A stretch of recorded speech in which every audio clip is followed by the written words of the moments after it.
예수님께서 십자가에 죽으셨을 때 가장 가슴을 쓸어내리면서 절망했던 한 사람이 있었습니다. 예수님의 수제자라고 알려진, 예수님께서 가장 사랑하시고 또 그와 함께 하는 것을 기뻐하셨던 이 베드로, 주께서 죽으시는 자리에 우리도 함께 죽을 것이다, 그런 각오와 결심이 가득했던, 그리고 성숙한, 조금 덤벙덤벙 되긴 하고 좀 성질이 좀 급하기도 하지만 그럼에도 불구하고 예수님께서 기둥과 같이, 반석과 같이 여기셨던 그런 좋은 제자 베드로가 예수님께서 십자가에 죽으시니까 그의 모든 소망도 끝나게 됩니다. 절망했고 통곡합니다. 그렇지만 예수께서 다시 살아나셔서 그를 실패와 절망의 자리에서 소망의 자리로 세워주셨을 때 소망의 사도로 거듭나게 되죠. 베드로전서 1장에만 소망이라고 하는 단어가 14번 사용되고 있습니다. 무척 많은 빈도수입니다. 예수님께서 그를 사랑하셨고 위로하고 격려하셔서 다시 출발할 수 있는 힘을 주셨습니다. 베드로는 실패와 고난의 아픔을 이기는 힘이 소망에 있다라고 하는 것을 누구보다 잘 알았습니다. 그래서 본도, 갈라디아, 갑바도기아, 아시아와 비두니아에 흩어진 나그네 성도들이 이렇게 곳곳에 흩어져서 열심히 신앙생활하고 있었지만 그들은 흩어진 나그네에 불과했습니다. 지역사회에서 결코 환영받지 못하는, 늘 유랑민들, 유민들, 난민들이 그렇듯이 지금도 그랬지만 그 옛날 뿌리까지 다 잘라져 버린 그런 자기 나라가 없는 그런 난민들을 좋아할 리가 없었습니다. 게다가 이 베드로의 편지를 쓸 무렵 네로라고 하는 정말 이 난잡한, 쓸모없는 악한 자가 왕이 되어서 로마를 불태우고 그 핑계거리로, 그 빌미로 예수쟁이들에게 표적 삼아서 예수 믿는 사람들을 죽이려고 했던, 그런 핍박이 극에 달하고 있던 그런 시점에서 이 편지를 쓰고 있는 것이죠. 은혜와 평강이 더욱 많을지어다, 그렇게 축복하고 있습니다. 그러면서 우리 주 예수 그리스도의 아버지 하나님, 참 독특한 명칭입니다. 하나님에 대해서 우리 주 예수 그리스도의 아버지라고 쓰고 있습니다. 그러면서 그의 많으신 긍휼대로 아들 예수 그리스도를 죽은 자 가운데서 부활하게 하셔서 우리를 거듭나게 하사 산 소망이 있게 하셨다. 썩지 않고 더럽지 않고 쇠하지 아니하는 유업, 우리를 위해서 하늘에 간직하신 그 놀라운 기업을 잊게 하셨다, 이렇게 격려하고 있습니다. 이 코로나의 막바지, 걷잡을 수 없이 커져만 가는, 도무지 잡힐 기미가 안 보이는, 정말 방역의 모범사례라고 일컬어졌던 이 나라도 굉장히 지금 어려움 가운데 있는데, 이때 우리가 진정 붙들어야 되고, 그리고 간직해야 되고, 반드시 이루어질 것을 믿고 나아가야 할 하나님의 말씀, 소망의 말씀이 여기에 있습니다. 그의 많으신 긍휼대로, 하나님의 많으신 긍휼대로 우리를 거듭나게 하고 소망이 있게 하셨다. 베드로는 이렇게 쓰고 있습니다. 그의 많으신 긍휼대로, 다시 말하면 은혜 받을 만한 자가 이 세상에 아무도 없습니다. 은혜 받을 만한 자는 없습니다. 하나님께서 은혜를 베푸시는 거죠.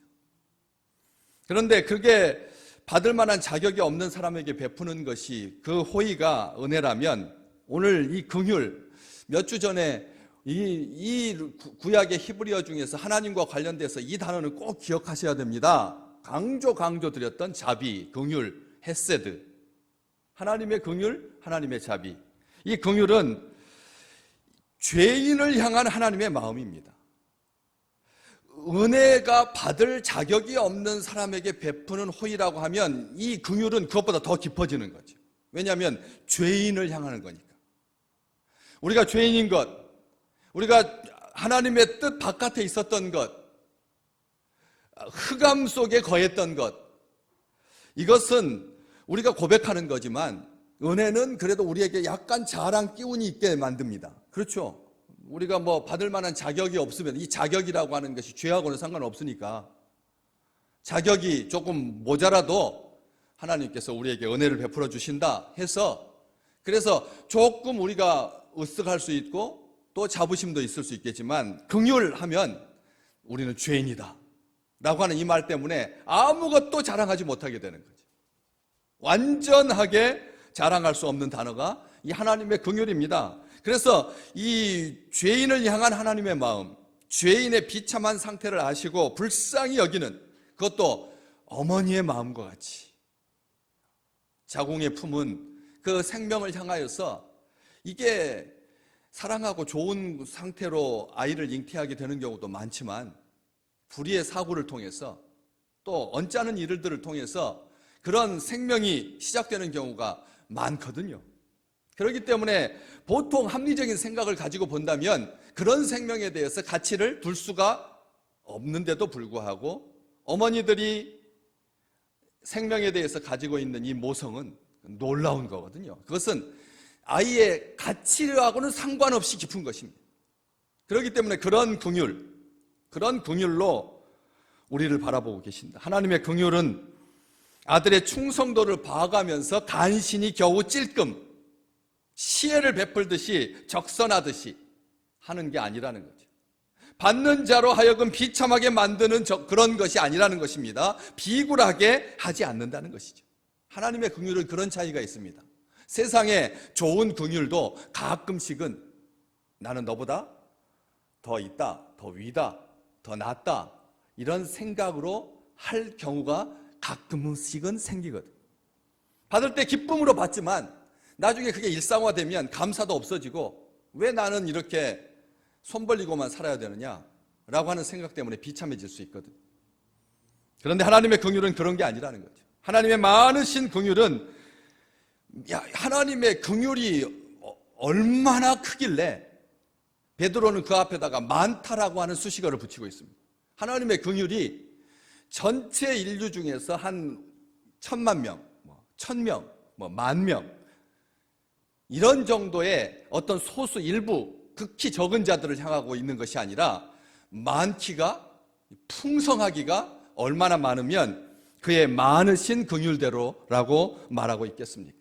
하나님에게 긍휼이 많다라고 하는 말은 어떤 한 90%까지 있다라는 뜻이 아닙니다. 하나님이 긍휼이 많다라고 하는 말은 하나님의 긍휼이 다다라는 뜻입니다. 하나도 부족함이 없다는 것입니다. 하나님의 긍휼이 전부다라는 뜻입니다. 긍휼만을 말하고 있지 않습니다. 하나님의 많으신 긍휼이라고 하는 것은 하나님을 향하고 있는 단어입니다. 우리 하나님이 긍휼의 하나님이시라는 뜻입니다. 하나님의 여러 가지 성품도 있죠. 강직함도 계십니다. 하나님 죄에 대해서 심판하고 분노하십니다. 진노하십니다. 그런 성품들이 다 있습니다. 그런데 그 중에서 비교해 봤을 때 그런 것들보다 조금 많다는 개념이 아니라는 거예요. 우리 하나님은 아예 처음부터 긍휼이시라는 거예요. 그의 많으신 긍휼이라고 하는 말은 하나님의 전부를 말하는 거지 하나님의 만 가지 성품 중에서 우리에게 좀 혜택이 되고 이익이 될 만한 조그만 어떤 부분을 말하고 있는 것이 아니라는 것입니다. 또 그의 많으신 긍휼 때문에 긍휼로 이렇게 해도 이 문장은 하나도 불편하지 않거든요. 우리 하나님의 그 많으신 긍휼로 말미암아 아들 예수 그리스도를 죽은 자 가운데서 다시 살리셔서 우리를 거듭나게 하고 산 소망이 있게 하셨다. 긍휼 하나님의 긍휼 때문에 긍휼로 말미암아 긍휼로 인하여 이렇게 되어 있지 않습니다. 문법을 잘 보십시오. 베드로가 투박한 어부였지만 예수 그리스도의 사랑과 예수 그리스도의 격려와 예수 그리스도의 위로 앞에 우리에게 전하고 있는 그 문자, 그 단어가 긍휼 때문에라고 하지 않는다는 거예요. 그게 긍휼이 도구가 될 수가 없다는 것입니다. 긍휼 때문에, 긍휼을 통하여 그게 수단이 되지 않는다는 거예요. 그냥 긍휼대로인 겁니다. 이게 무슨 말입니까? 사람들은 사랑으로도 사람을 때리기도 하기 때문에 그렇습니다. 긍휼로도 사람을 때릴 수가 있습니다. 사랑이라고 하는 이름으로, 긍휼이라고 하는 이름으로 얼마나 나쁜 짓, 국가의 이름으로 자행되는, 아버지의 이름으로 버젓이 그런 일을 행하는, 이게 이 땅에 얼마나 우리를 아프게 하는데, 때문에 말미암아 통하여, 이 단어는 하나님에게는 적용이 되지 않는다는 것이죠. 긍휼 때문에, 이것은 이유와 원인으로 인해서 사람들을 수동적으로 만들게 되고 종속적으로 만들게 되고 부자유하게 되고 반감과 역차별이 가능한 그런 조사입니다. 때문에라면, 하나님의 긍휼 때문에 했다면 우리는 하나님 앞에 비굴해질 수 있다는 것이죠. 왜요? 정 때문에, 어쩔 수 없이 라는 뜻이 되잖아요. 정 때문에 라고 하면 어쩔 수 없이, 법 때문에 나하고 의지하고 상관없이, 오히려 법 때문에 손해보는 경우가 얼마나 많은데, 많은 사람들은 다 법을 지키면서 사는데 법을 장악하고 있는 자들이 법을 가지고 사람들을 함부로 하고 법 위에 군림하면서 얼마나 사람들을 비참하게 만들고 얼마나 불편하게 하고 얼마나 편가르게 하는 건데, 그렇기 때문에 하나님의 많으신 긍휼 때문에라고 하지 아니하고 베드로는 하나님의 많으신 긍휼대로, 이게 천성이고 하나님의 본성이라는 것입니다. 순간적인 격한 감정의 요동침으로 인해서 급하게 억지로 간신히 겨우 하는 것이 아니라는 거죠. 원래부터, 처음부터, 태초부터 갖고 계신 그 품으신 생각, 계획대로 자연스럽게, 기쁘게, 온전하게, 그리고 쭉 계속. 한때는 하나님께서 긍휼 때문에 사람들을 구원하셨다가 지나고 보니까 세대가 거듭할수록 양파 속과 같이 도대체 좀처럼 그 속내를 알 수가 없다. 이 죄가 깊어지는 것에 대해서 하나님께서 분내시면서 이제는 긍휼의 숫자를 좀 줄여야겠다 하는 과거의 한때의 그런 하나님의 성품이 아니라고 하는 것입니다. 지금도 여전히 아니요, 앞으로는 더 심하게 우리에게 긍휼을 베풀어 주실 줄로 믿습니다. 우리가 평상시 지냈던 것 다 은혜였지만 어려울 때 우리를 붙드시고 우리를 세우시는 그 하나님의 긍휼이 얼마나 귀한지 우리는 새록새록 더 느끼게 되는 것이죠. 그래서 그의 많으신 긍휼대로 아들 예수 그리스도를 죽은 자 가운데서 부활하게 하셨다. 이 죽은 자 가운데서라고 하는 이 부분을 영어 번역들을 보면 죽은 자들로부터, from the death, 죽은 자들로부터 이렇게 되어 있습니다. 죽은 자로부터, 죽은 자들 가운데서 부활하신 분은 온 인류의 역사 가운데 우리 주 예수 그리스도밖에 없는 것이죠.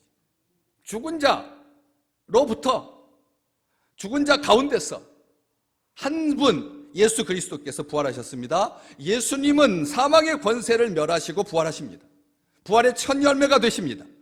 성도의 부활과 그 성도의 영광스러운 부활과 복된 부활을 보증하시기 위해서 부활의 첫 열매가 되신 것입니다. 부활의 첫 열매다 이렇게 서술식이 아니라 바울은 부활의 첫 열매가 되셨다라고 합니다. 우리 주님께서 의도를 가지고 부활의 첫 열매가 되신 거라는 겁니다. 부활하고 보니까 첫 번째가 된 게 아닙니다. 예수님께서 목적을 가지고 부활하신 것입니다. 아담 안에서 모든 사람이 죽은 것 같이 그리스도 안에서 모든 사람이 새 삶을 얻게 된 것입니다.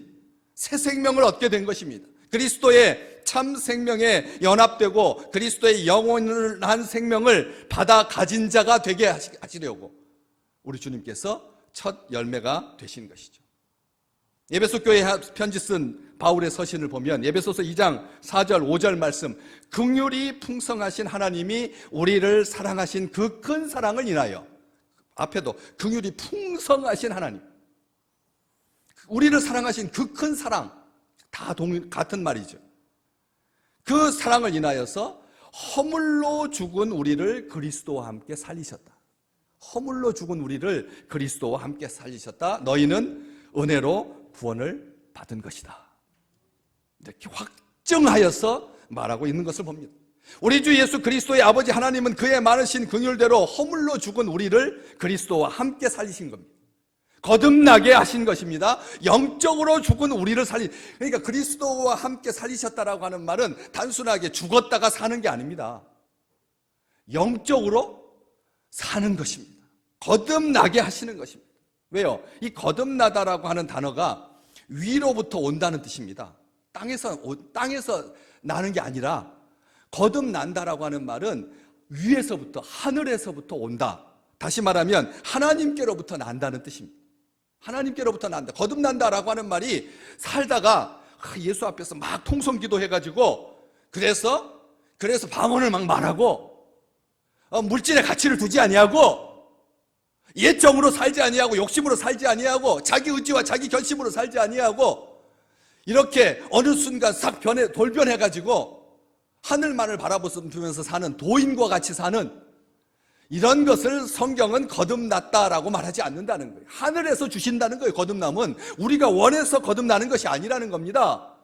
나다나엘이 거듭나는 것에 대해서 몰랐으니까 이스라엘의 스승이었고 선지자였는데도 무화과 나무 아래서 하나님의 나라를 묵상하며 말씀 가운데 살던 자였는데도 불구하고 거듭나는 것이 뭔지 몰랐어요. 어머니의 태에 들어갔다가 다시 나오는 겁니까? 라고 물었잖아요. 거듭난다라고 하는 말은 영적으로 다시 태어난다. 존재가 변화된다. 새로운 세계를 향하여서 앞으로 거침없이 나아간다. 라고 하는 뜻 아닙니까? 육적인 사람이 영적인 사람이 되고 땅에 속한 사람이 하늘에 속한 사람이 되고 흑암의 세계에서 빛의 세계로 나간 자가 되고 어둠의 자녀에서 빛의 자녀로 되는 것. 새로운 피조물로 하나님의 자녀가 된 것. 이것이 거듭난 것입니다. 우리 믿음의 백성들은 하나님께서 그의 많으신 긍휼대로 아들을 죽은 자 가운데서 다시 살리셔서 거듭나게 하신 겁니다. 우리가 노력해서 거듭나지는 게 아니라는 거예요. 우리가 신앙생활 열심히 하고 헌금 많이 하고 기도원마다 찾아다니고 전도 많이 해서 하나님께서 그 공로로 우리를 거듭나게 하시는 것이 아닙니다. 이걸 기억하셔야 됩니다. 우리를 하나님께서 거듭나게 하신 것입니다. 예수님을 영접하고 그 이름을 믿을 수 있게 된 것, 내 의지는 상관없습니다. 내 열심도 상관없습니다. 내가 그런 것 아닙니다. 믿음으로 거듭나는 것이 아니라 하나님이 거듭나게 하셨기 때문에 믿는 거죠. 이게 순서를 분명히 하셔야 됩니다. 우리가 예수님을 영접하고 그 이름을 믿고 하나님의 자녀가 된 것은 전적으로 그의 하나님의 많으신 긍휼대로 아들을 부활하게 하시고 그래서 거듭난 게 된다는 이 순서가 명확합니다. 명확한 거예요. 우리가 우리의 이 명쾌한 의지와 지성을 가지고 열심을 가지고 어느 날 갑자기 새 소망을 품고 거듭나게 된 것이 아니다라고 하는 것입니다. 거듭나게 하사 산 소망이 있게 하셨다. 거듭난 사람은 산 소망을 품습니다. 거듭난 자만 소망이 있는 겁니다. 거듭나지 않은 사람은 소망이 없습니다. 거듭나지 않은 사람은 헛소망, 거짓 소망, 죽은 소망, 썩어질 소망, 땅에 속한 소망 붙들 수밖에 없는 거죠. 거듭나지 않았으니까. 땅의 것이 전부인 줄 아니까. 그래서 땅의 것만 붙들게 됩니다. 그러면 절망하게 되는 거죠. 사람은 소망 없이 살 수 없습니다. 링컨은 10번이나 낙선했습니다. 여러분 10번 낙선하면 이제 인생 끝난 거 아닙니까? 서울시장 후보로 이번에 한 5번째, 세 번째다. 그러면 그래도 가능성이 있어서 다음번 한 번 더 도전해 볼 수 있다. 하지만 10번, 임기가 4년짜리라면 10번 낙선하면 40년 뒤의 일인데 그건 이미 인생 끝난 거 아닙니까? 10번 낙선했습니다. 사랑하던 약혼녀가 병으로 죽었습니다. 그는 좌절하고 절망했습니다. 탄식했습니다. 절규했습니다. 뭐라고요? 나는 지금 지극히 불행한 존재다. 만일 내가 느끼는 이것을 온 인류에게 나눠준다면 이 땅에는 즐거울 사람이 한 사람도 없을 거다. 얼마나 고통스러웠으면 자기의 그 슬픈 마음, 절망의 마음, 탄식의 마음을 온 세상 사람들에게 나눠주면 이 지구상에 기뻐할 사람이 한 사람도 없을 거다. 이렇게 절망했을까요? 그 절망의 구렁텅이에서 그를 일으켜 세우신 분이 계십니다. 하나님이십니다. 하나님께서 믿음으로 그를 붙들어 주시고 그에게 산 소망, 새 소망을 주셨기 때문에 소망의 사람이 된 것이죠. 하나님은 우리에게 거듭나게 하사 죽은 소망, 거짓 소망이 아니라 참된 소망, 영원한 소망, 확실한 소망, 산 소망을 주셨습니다. 거듭난 사람인지 아닌지 어떻게 알 수 있느냐? 소망을 어디에다 두는지 여부를 보면 알 수가 있습니다. 우리가 두는 소망은 어디에 있습니까? 땅에는 참 소망이 없습니다. 왜요? 소망의 기초가 튼튼하지 못하기 때문이죠. 땅의 소망은 헛된 소망이고 가치 없는 소망이고 끊어질 소망이고 죽을 소망이기 때문에 베드로는 사한 소망이라고 한 겁니다. 공하고 거짓된 소망이 아니라 참된 소망은 나의 능력을 믿는 자신감도 아닙니다. 다 잘 될 거다라고 하는 그런 낙관주의도 아닙니다. 좋은 소망, 선한 소망, 복된 소망, 믿음의 소망, 확실하고 참된 소망이 있습니다. 헛되지 않은 소망이 있습니다. 있다가 사라지는 가냘픈 소망이 아니라 지금 여기 생명으로 가득한 기쁨을 주는 소망으로 충만하시기를 주의 이름으로 축복합니다. 거듭나게 하셨으니 하나님께서 산 소망을 주십니다. 거듭난 자에게 주시는 소망은 참된 소망이고 내 마음 가운데 살아 숨쉬는 불같이 타오르는 소망입니다. 막연한 바람이 아니라는 거예요. 우리에게 주신 하나님의 약속은 반드시 성취될 것이다 라고 하는 믿음의 뿌리를 둔 소망, 살아계신 하나님의 말씀에 근거한 승리의 소망, 미래에도 여전히 생명력을 가진 영원한 소망, 사망 권세를 이기고 부활하신 예수 그리스도 안에서 역사하는 소망, 이게 산 소망이죠. 썩지 아니하고 더럽지 아니하고 쇠하지 아니하는 유업을 잊게 하시는 하나님께서 친히 우리를 위해서 하늘에 간직한 소망, 아무도 빼앗을 수 없는 소망, 흔들리지 않는 소망, 세상이 줄 수 없는 하늘에 예비된 영원한 기쁨의 소망, 우리 주 예수 그리스도의 보혈로 십자가의 은혜로 부활하심으로 말미암아 우리에게 주신 이 산 소망으로 충만하시기를 주의 이름으로 축복합니다. 예수 그리스도의 부활은 모든 믿는 자들에게 산 소망이고 삶의 원동력과 기쁨을 주는 원천입니다. 인생 최대의 절망인 죽음을 이기시고 부활하셨으니까, 절망을 이기고 부활하신 거니까 우리 주님의 부활이 우리의 소망의 원천인 것이죠. 예수님의 부활은 우리의 새 생명을 확증하고 산 소망을 보증합니다. 땅이 변하고 산이 흔들려 바다 가운데 빠지든지 바닷물이 흉용하고 뛰놀든지 세상 사람들이 다 소망이 없다라고 말할 때도 우리에게 주신 이 산 소망은 끊어지지 않습니다. 우리는 이같이 가장 복스러운 소망의 사람들입니다. 우리를 거듭나게 하시고 산 소망을 주신 우리 주 예수 그리스도의 아버지 하나님 찬송하라.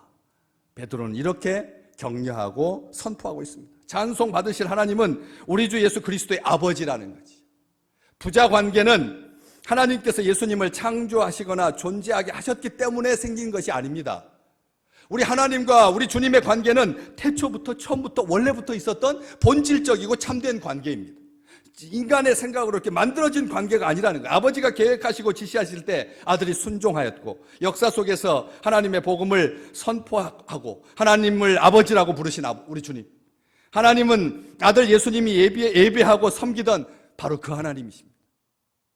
예수님을 죽은 자 가운데서 다시 살리신 하나님, 그러므로 성도들은 완전히 새로운 이름인 우리 주 예수 그리스도의 아버지 하나님을 찬송하는 겁니다. 부활의 신앙은 뭡니까? 우리 주 예수 그리스도의 아버지 하나님을 찬송하는 신앙입니다. 예수 그리스도의 부활을 통해서 제자들은 주님께서 메시아라고 하는 것을 목격하게 됩니다. 끊어지고 무너진 소망이 산 소망이 됩니다. 부활로 인해서 예수님의 모든 가르침이 진리라고 하는 것과 하나님의 말씀이 생명이라고 하는 것이 확증됩니다. 십자가의 죽음은 저주가 아니라 우리를 대신해서 죽으신 사랑이라고 하는 것이 확증됩니다. 우리 하나님은 산 소망의 하나님이십니다. 우리를 거듭나게 하시고 산 소망을 주신 우리 주 예수 그리스도의 아버지 하나님을 영원토록 찬송하시기를 주의 이름으로 축복합니다. 영원히 우리의 입술에서 이 찬양을 막아설 어떠한 것도 없다라고 하는 그 자신감을 가지고 십자가에 죽으시고 부활하신 예수님만이 인류의 참 소망이시며 또 그 소망을 품고 하늘에 간직한 놀라운 것들을 바라보면서 이 땅에서 지지 아니하고 비기지 아니하고 뒤로 처지지 아니하고 합력하여 선을 이루고 모든 것을 기쁨과 감사로 감격하여서 나아가는 신앙, 우울함이, 그 우울감이 우리 믿음의 백성들의 이 산소망을 결코 침탈할 수가 없다라고 하는 그 자신감으로 매 순간 나아가시기를 주의 이름으로 축복합니다. 바울은 로마서에서 이렇게 편지했죠. 로마서 15장 12절, 이사야가 이르되 이새의 뿔이 곧 열방을 다스리시기 위해서 일어나시는 이가 있는데 열방이 그에게 소망을 두리라. 열방이 누구에게 소망을 둔다고요? 우리 주님께, 부활하신 주님께 소망을 둘 것이다. 이렇게 예언했습니다. 다급하니까 이제는 러시아산 백신도 효과가 있다고 하는데 91% 정도 된다는데 해가지고 기웃거려야 하는 그런 처지가 아니라 진정 우리를 향하여서 열방이 그리스도에게 소망을 둘 것이다. 이사야가 예언했던 그 말씀, 바로 그 다음 절 15장 13절 말씀 같이 한번 읽어보겠습니다. 소망의 하나님이 모든 기쁨과 평강을 믿음 안에서 너희에게 충만하게 하사 성령의 능력으로 소망이 넘치게 하시기를 원하노라. 거듭나게 하시고 산 소망에 있게 하시고 하늘의 유업을 잊게 하시는 그 하나님의 사랑, 그 하나님의 많으신 긍휼, 기뻐하고 즐거워하고 자랑하는, 누리는 아름다운 주의 백성들 다 되시기를 주의 이름으로 축복합니다.